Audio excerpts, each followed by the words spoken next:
오늘 말씀은 잠언 20장 1절부터 15절 말씀입니다. 포도주는 거만하게 하는 것이요 독주는 떠들게 하는 것이니라. 이에 미혹되는 자마다 지혜가 없느니라. 왕의 진노는 사자의 부르짖음 같으니 그를 노하게 하는 것은 자기의 생명을 해하는 것이니라.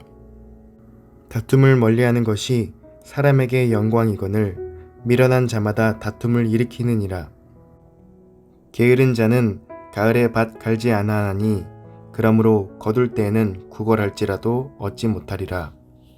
사람의 마음에 있는 모략은 깊은 물 같으니라. 그럴지라도 명철한 사람은 그것을 길어내느니라.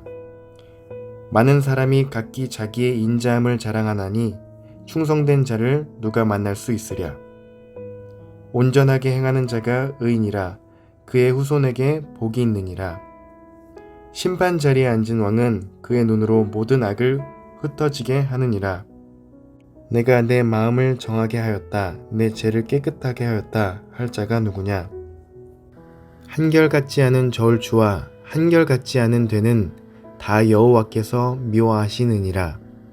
비록 아이라도 자기의 동작으로 자기 품행이 청결한 여부와 정직한 여부를 나타내느니라. 듣는 귀와 보는 눈은 다 여호와께서 지으신 것이니라. 너는 잠자기를 좋아하지 말라. 내가 빈궁하게 될까 두려우니라. 내 눈을 뜨라. 그리하면 양식이 족하리라.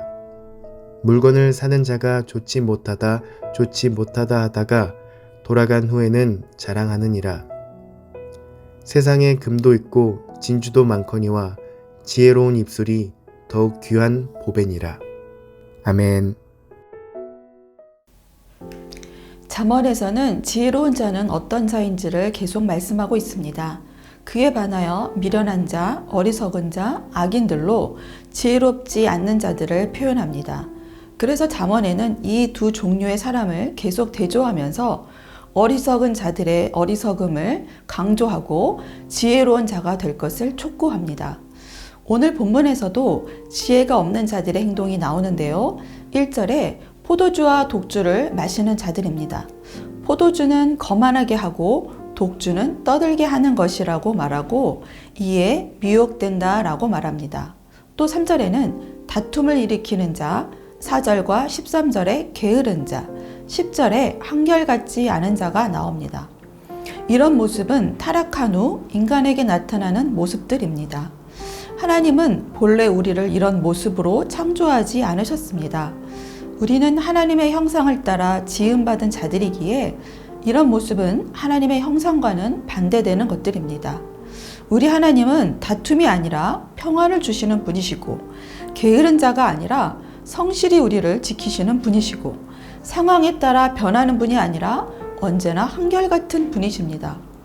최초의 사람인 아담이 범죄하지 않았다면 우리는 이런 하나님의 성품을 그대로 닮은 사람으로 살아갔겠지요. 그러나 타락된 우리의 죄성은 관성의 힘에 이끌려 습관적으로 이런 죄들을 범하게 합니다. 아, 나는 안 돼. 난 어쩔 수가 없어. 난 이렇게 생겨먹은 걸 뭐 하며 자포자기 하시겠습니까? 그렇지 않습니다.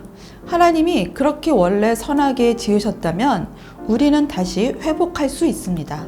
곧 하나님의 형상의 회복입니다. 이 세상에는 완전히 하나님의 형상으로 회복될 수는 없습니다. 그러나 저는 100%는 아니지만 성화를 통해 점점 하나님 닮은 사람으로 처음 하나님이 지으신 그 형상으로 회복될 수 있다는 사실을 믿게 되었습니다. 그래서 이 사실을 깨달은 때부터 제 카톡 프로필 설명은 하나님의 형상 회복인데요.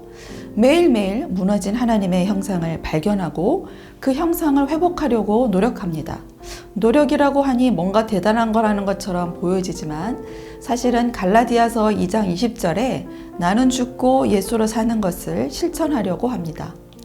오늘 본문 12절에도 보면 듣는 귀와 보는 눈은 다 여호와께서 지으신 것이니라.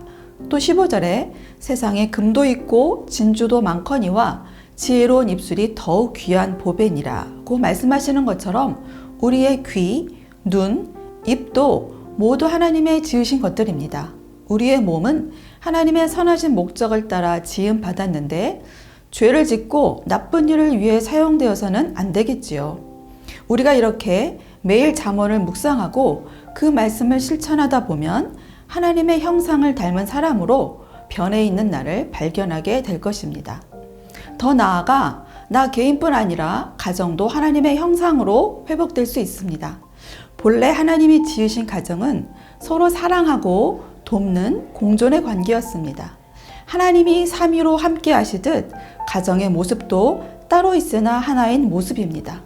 가족 중 한 사람만이라도 하나님의 형상을 회복하려고 애쓰면 그 가정은 점차 하나님의 형상을 닮은 가정이 될 수 있습니다. 7절 말씀에 온전하게 행하는 자가 의인이라 그의 후손에게 복이 있느니라고 하신 것처럼 부모가 온전하게 행동하면 그 후손이 복을 받는다고 했습니다. 여러분들은 후손이 어떤 복 받기를 원하시나요? 하나님의 형상으로 회복되는 것만큼 큰 복이 있을까요? 11절에 비록 아이라도 자기의 동작으로 자기 품행이 청결한 여부와 정직한 여부를 나타내느니라고 하였습니다. 어린아이라 할지라도 어린아이의 행동을 보면 그 아이의 행동이 깨끗한지 더러운지 올바른지 그른지를 알 수 있다는 것입니다. 부모님의 온전한 행동을 보고 자란 아이들은 온전한 행동을 하게 되고 부모의 온전치 않은 행동의 모습을 보고 자란 아이들은 바르게 자랄 수 없다는 말씀입니다. 하나님의 형상으로의 회복이 쉬운 것은 아니지만 불가능한 것은 아닙니다. 그 이유는 우리가 원래 하나님의 형상으로 지음받은 자들이기에 우리 안에 하나님의 형상이 잠재되어 있기 때문입니다. 단지 하나님과 단절되어 그 기능을 제대로 발휘하지 못했을 뿐입니다. 그러나 이제 우리는 포도나무이신 예수님께 접붙임된 자들이기에 주님이 주시는 것들을 공급받아 하나님의 형상으로 회복될 수 있습니다. 오늘 말씀 기억하면서 함께 기도하겠습니다. 우리의 몸과 영이 하나님이 지으신 목적에 맞게 잘 사용되게 하소서. 우리 가정이 하나님의 창조의 목적을 따라 하나님의 형상을 닮은 가정 되게 하소서. 오늘 하루도 하나님의 지으신 목적을 깨닫고 그 목적에 맞게 잘 살아가는 청년가족 되시기 바랍니다.